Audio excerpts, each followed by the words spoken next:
Crazy patchwork is a very traditional form of patchwork where we just use up scraps. And for most people, when they hear that word, they think of a quilt that's a bit like this. This is a Victorian style crazy patchwork quilt that would have used up all sorts of bits of leftovers. The actual bits of fabric were probably very plain when they were sewn into the quilt, or probably just made up into squares, but then it's heavily embellished with handwork, hand embroidery, maybe bits of lace and everything. And while that is very inspiring, it's actually, I think, for today's world, very labour intensive. I like to make crazy patchwork with fabric where I just stack them 5 or 6 layers deep, rotary cut them, change them around places, sew them together. But Jayne's brought in this really lovely modern version, I think inspired in a way by the tradition, because we've got big pieces of fabric that have been sewn together. But rather than handwork, we've got using all the decorative stitches on the machine. Some of the decorative stitches. Some of them, yes. But you've got options again, some of it, if you look on here, some of these are done again almost probably freehand. Well, I think, but I was going to say, I was going to say the artist has definitely used the size of the colour to dictate the sort of quilting they've got, because this is definitely within this shape. Yeah. And this one I love because it just goes through And again, the satin stitch works really well. Gorgeous? Again, you could use the border guide to get some decorative stitches down either side. Oh, yeah. So you really can have a good play with all the stitches on the machine for something like this. How gorgeous is that? But I love the fact that it stays within the colour shapes. Yes. Yeah. And we've got a work in progress. We have indeed one. Here's one we started earlier with lovely vibrant colours as well. Mode de grunge too. And so we've just started doing some of the. And again, it's the same as when you're doing your quilting. Always start in the centre and work out when you're doing something like this. And I dropped the stitch width to 7mm for the smaller blocks in the centre.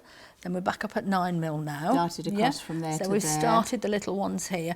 And as we're coming further out, we're making the stitches larger because we've got larger pieces of fabric to do. And you have got away without any pins. I have. Because this is fusible wadding. It's fusible wadding, which is fabulous. It's great for small projects. I do use it quite a lot for small projects. Absolutely. And again, it's a great way to play with all the stitches on your machine. We're going almost in the ditch here, along the lines, but there's nothing to stop you doing something similar to that, so you can put some decorative stitches across. You can really have a good play. And just as in a traditional crazy that they would have done herringbone with plus things, you're going across the seams. I am going straight across, and it's nice, even though I'm stopping and tying threads in at the back, we're still going to catch most of those seams in as we're going and working our way out. Not that I was going to say there's no raw edge here, but you could, but on a satin stitch you could have a raw edge. You could, couldn't you? Yeah, you could. That would take a long time satin stitching all these, though, wouldn't it? It would be there forever.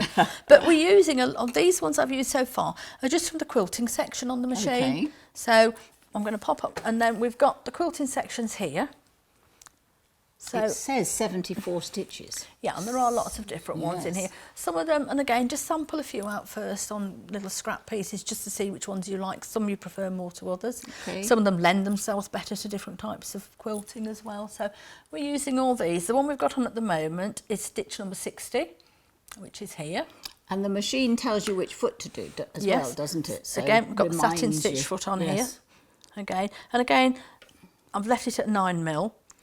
Before I was dropping it down to a 7mm. So that the screen gives you what it's kind of a starting point, but you can play about with You can play with those, yes. You're going to leave it on the widest. I'm going to leave it like that, and then we're just going to literally come down this seam now, just down here. And again, if you can notice, we've changed colours.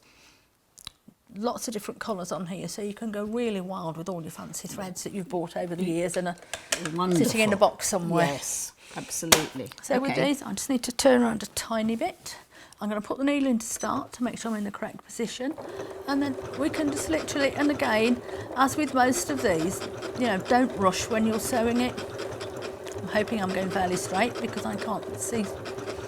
In fact, it'll probably be straight, isn't it? The interesting thing is with the one you've chosen, the machinery is definitely pulling the machines backwards and forwards. It does, yes. Which is exactly why you can't have a walking foot on here. No, sample it first. This is quite a thin fusible wadding, so it's okay. But if I was using something a little heavier, then I would sample it on scraps. And I would probably take some of the top foot pressure off as well, off the stitch, just so it's not coming down quite as hard on it.